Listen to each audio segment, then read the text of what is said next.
نظر چنے عجیب ان کی شان ہے جنہیں تیری نظر چنے عجیب ان کی شان ہے جو تیرے عشق میں جیے وہی تو سرفراز ہے جنہیں ڈھکے تیری نظر وہ لوگ ایک راز ہے جو تار روح کے چھیڑتی ہے گویا وہ اذان ہے جنہیں تیری نظر چنے عجیب ان کی شان ہے جنہیں تیری نظر چنے عجیب ان کی شان ہے جنہیں تیری نظر چنے عجیب ان کی شان ہے قدم کو چومتے ہیں جو وجد میں جھومتے ہیں جو سکون سوز نور دل میں لے کے گھومتے ہیں جو بدن ہمارے بیچ اونچی روح کی اڑان ہے جنہیں تیری نظر چنے عجیب ان کی شان ہے جنہیں تیری نظر چنے عجیب ان کی شان ہے جنہیں تیری نظر چنے عجیب ان کی شان ہے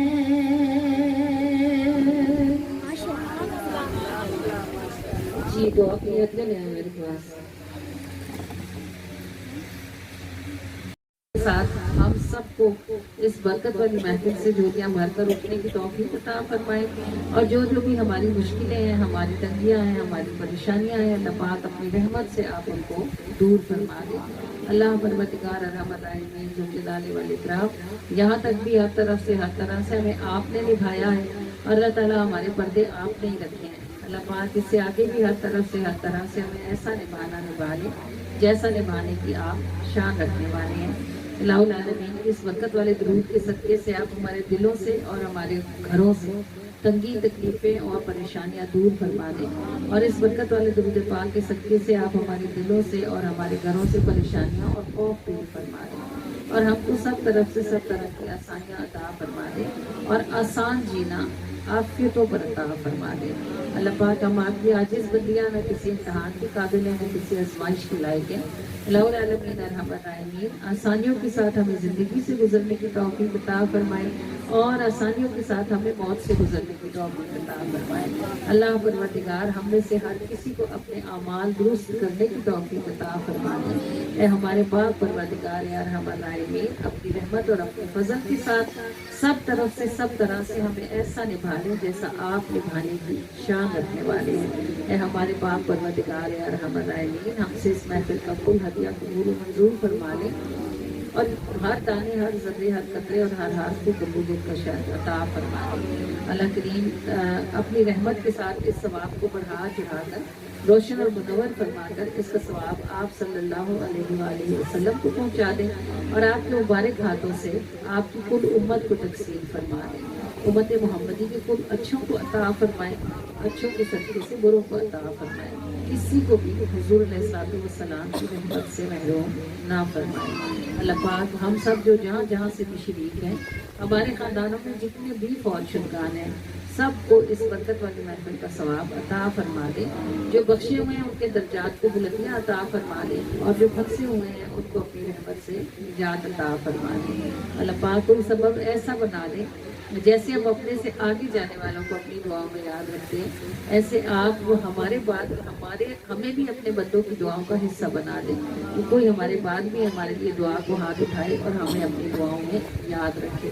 اللہ رب العالمین ارحم الراحمین اپنی رحمت کے ساتھ اور اپنی فضل کے ساتھ ہمارے گھروں کو اس دعا کی برکت نصیب فرما دیں۔ اللہ تعالیٰ ہمارے گھروں میں جو بھی پریشانیاں ہیں، جو بھی مشکلیں ہیں، جو الجھنیں ہیں، جو تکلیفیں ہیں، اللہ تعالیٰ آپ اپنی رحمت سے ان کو دور فرما دیں اور ہمارے گھروں کو آسانیوں کے ساتھ بھر دیں۔ اللہ پاک ہمارے دلوں کو آسانیوں پر شکر کرنے کی توفیق عطا فرما دیں۔ اللہ کریم ہمیں وہ شکر سکھا دیں جو آپ کو پسند ہے، اور ہمیں وہ شکر کا طریقہ بتا دیں جس طریقے کے ساتھ شکر قائم اور دائم رہتا ہے۔ اللہ پروردگار ارحم الراحمین ذوالجلال والاکرام اپنی خاص رحمت کے ساتھ اور اپنے فضل کے ساتھ ہم میں سے ہر کسی کے دل کو سکون نصیب فرما دیں۔ اللہ العالمین دنیا میں جو چیز آپ نے ہمارے مقدر میں لکھ دی ہے، اور زمینوں اور آسمانوں والے مل کے بھی چھینے تو ہم سے چھین نہیں سکتے، کیونکہ وہ آپ ہمیں دے چکے ہیں۔ اور اللہ پروردگار جو چیز آپ نے ہمارے نصیبوں میں نہیں لکھی بارے الہ، وہ ہمیں زمینوں اور آسمانوں والے مل کے نہیں دے سکتے، کیونکہ آپ نے دینے کا ارادہ نہیں فرمایا۔ اے ہمارے رب، اگر ہمارا دل اس بات پہ ٹھہر جائے تو ہمارے دل سے پریشانیاں ختم ہی ہو جائیں۔ جو چیز آپ نے دینی ہے اس کے لیے ہم محنت کریں، مشقت کریں، ڈھونڈیں، تھکیں، نہ بھی تھکیں تو وہ ہمیں مل کے ہی گئے گی۔ اور جو چیز آپ نے نہیں دینی اس کے لیے ہم جتنا مرضی ٹکرے مار لیں، ہمارے نصیب میں نہیں ہے تو ہمیں نہیں ملنی۔ تو ہمارے پروردگار ہمارے دل کو اس بات پہ ٹھہرا دیں کہ ہمارا کام صرف کوشش کرنا ہے، عطا کرنا یا نہ کرنا آپ کی شان ہے، اور آپ کا ہر کام حکمت کے ساتھ ہے، اور آپ ہم سے 70 ماؤں سے زیادہ محبت فرماتے ہیں، تو بے شک آپ کا کوئی فیصلہ بھی ہمارے حق میں برا ہو ہی نہیں سکتا، اگرچہ وہ ہمیں دکھنے میں کتنا ہی برا کیوں نہ لگتا ہو، لیکن آپ نے کیا ہے تو برا ہو ہی نہیں سکتا، کیونکہ آپ برا کرتے نہیں ہیں۔ اے اللہ ہمارے پروردگار ہمارے ایمان کو یقین کے اس درجے تک پہنچا دے، ہمارے پروردگار ہمارے دلوں کو سکون کے ساتھ بھر دے اور ہمارے گھروں کو بھی سکون کے ساتھ بھر دے۔ اے اللہ پروردگار ارحم الراحمین ہماری بیٹیوں کے، ہمارے بیٹوں کے اچھے نصیب فرما دے، ان کے لیے غیب سے اسباب اور وسائل پیدا فرمائے اور انہیں بھی اپنے گھروں پر سکھ عطا فرما دے۔ اللہ کریم ہماری بچیوں کو اور ہمارے بچوں کو رزق حلال کے وسیلے عطا فرمائے اور انہیں اپنی راہ میں خرچ کرنے کے لیے کھلا رزق برکت کے ساتھ عطا فرما دے۔ اے اللہ ہمارے رب العالمین ارحم الراحمین اپنی فضل اور اپنی رحمت کے ساتھ ہماری اولادوں کو ہمارے لیے ٹھنڈک ہونے کی توفیق عطا فرمائے، انہیں ہمارے لیے امتحان اور آزمائش نہ بنائے۔ اے ہمارے پاک پروردگار ارحم الراحمین جو بے اولاد ہیں، اپنی جناب سے انہیں صالح اولاد، تندرستی والی اور لمبی زندگی والی عطا فرمائے۔ اللہ پروردگار ارحم الراحمین اپنے فضل اور اپنی رحمت کے ساتھ اللہ پاک ہماری کل دعاؤں کو قبولیت کا شرف عطا فرما دے، اور یہ اہل خانہ انہوں نے میلاد پر جو بھی کچھ خرچ کیا ہے اور یہ جتنا بھی تھکے ہیں، اللہ پاک ہر دانے اور ہر ذرے کے صدقے سے، ان کی جسمانی مشقت کے بدلے سے ان کو ایک ایک کی جگہ کروڑوں گنا زیادہ عطا فرمائے، تاکہ یہ اور ان کی نسلیں ہمیشہ ہمیشہ میلاد منائیں۔ اے اللہ رب العالمین ارحم الراحمین ہم سب کو اپنے محبوب پر کثرت سے درود بھیجتے رہنے کی توفیق عطا فرمائیں، اور ہم سب کو کثرت اور محبت سے محبوب کو یاد رکھنے کی توفیق عطا فرمائیں۔ اللہ کریم جو محبت سے جانا چاہتے ہیں، جن کے اسباب نہیں ہیں، وسائل نہیں ہیں، اللہ پاک ان سب کو محبت کے ساتھ جانا، مکے اور مدینے میں محبت کے ساتھ جانا نصیب فرمائے۔ اللہ العالمین ارحم الراحمین یہاں تک بھی سب آپ کا کرم ہے، اس سے آگے بھی ہم سب طرح سے آپ کی رحمتوں کے محتاج ہیں۔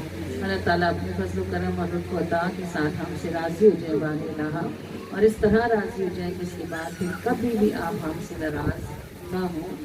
اے اللہ اللہ پاک پروردگار ارحم الراحمین جو ہم نے مانگ لیا ہے ہمیں وہ بھی عطا فرما دے، اور جو ہم سے رہ گیا ہے ہمیں وہ بھی نصیب فرما دے۔ اللہ پاک اپنی رحمت کے ساتھ ہم سے اس طرح راضی ہو جائے اس کے بعد پھر کبھی بھی آپ ہم سے ناراض نہ ہوں۔ آمین یا رب العالمین یا ارحم الراحمین یا ارحم الراحمین یا ارحم الراحمین یا ربنا یا ربنا یا ربنا یا ربنا یا ربنا۔ الصلاۃ والسلام علی سید المرسلین، الصلاۃ والسلام علیک یا رسول اللہ وعلی آلک و اصحابک یا حبیب اللہ، الصلاۃ والسلام علیک یا وعلى آلك وأصحابك يا نور الله وصلى الله تعالى عليه وآله وسلم فداك روحنا يا رسول الله فداك روحي يا رسول الله صلى الله عليه وآله وسلم آمين.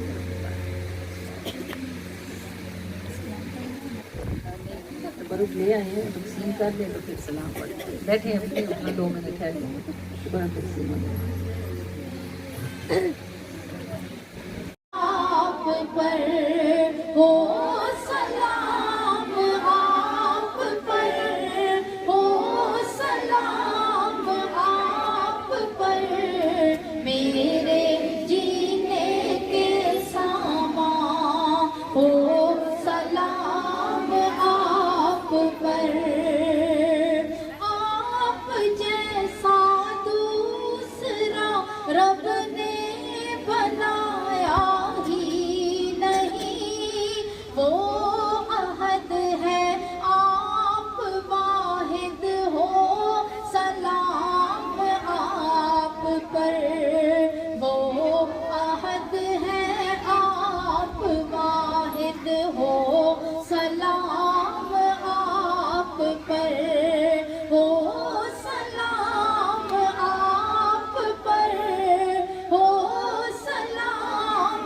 آپ پر میرے جینے کے سامان ہو سلام آپ پر، آپ کی ذاکر رہے اور چاکرے آلے نبی، میری نسلوں کو نوازے ہو سلام آپ پر، میری نسلوں کو نوازے ہو سلام آپ پر، میری نسلوں کو نوازے ہو سلام آپ پر، ہو سلام آپ پر، ہو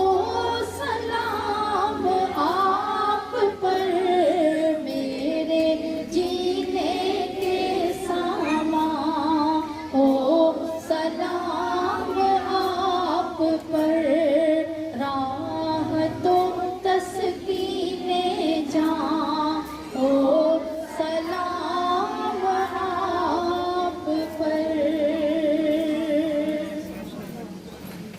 یا سیدی یا رسول اللہ، آپ کی ذاکر رہے اور چاکر آل نبی، میری نسلوں کو نوازیں ہو سلام آپ پر، راحت و تسکین جاں ہو سلام آپ پر، میرے جینے کے سامان ہو سلام آپ پر.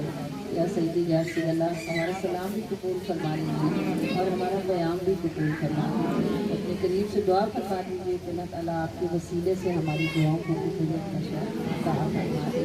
آمین آمین آمین. الصلاۃ والسلام علیکہ یا سیدی یا رسول اللہ وعلی آلک واصحابک یا سیدی یا حبیب اللہ.